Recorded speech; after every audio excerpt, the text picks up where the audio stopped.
The relatively recent recognition of PTSD has highlighted the prevalence of trauma among the North American population as a whole.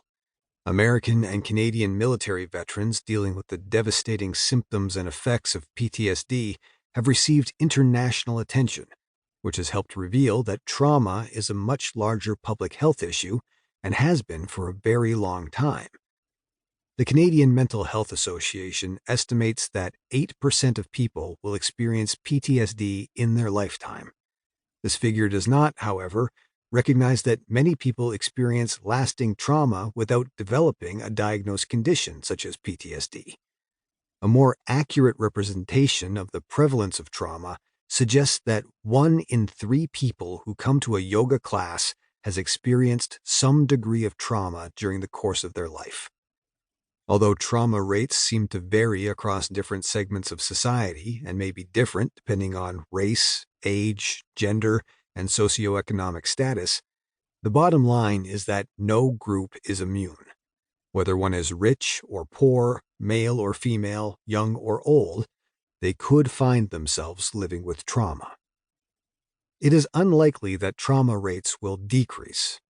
In an unspoken voice, How the Body Releases Trauma and Restores Goodness, Peter Levine says that humans have never before lived in a time where trauma-induced stresses are so prevalent.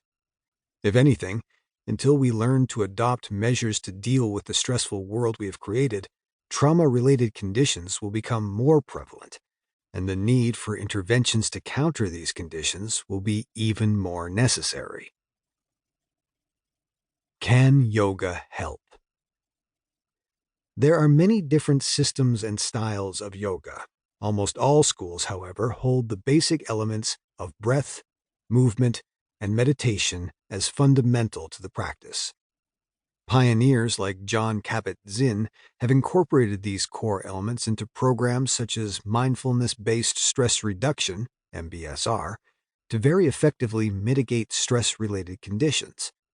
A careful review of its foundational principles suggests that MBSR is essentially the application of classical yoga in a contemporary setting.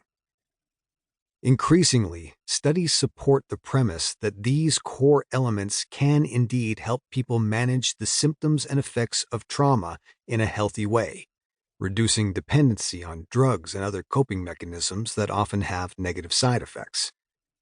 What is really significant, though, is that these studies are being recognized and afforded greater credibility through publication in mainstream journals. For example, the Journal of American Medicine Association recently published an article that clearly demonstrates the values and benefits of mindfulness practices. And there are many others. Many of the sources cited in this book address research of this type. There is now sufficient credible literature to support the contention that the right kind of yoga delivered under the right circumstances can be a very effective complement to other modalities of addressing trauma. As Desi Kachar observes in The Heart of Yoga, anybody who wants to can practice yoga. Anybody can breathe, therefore anybody can practice yoga. But no one can practice every kind of yoga. It has to be the right yoga for the person.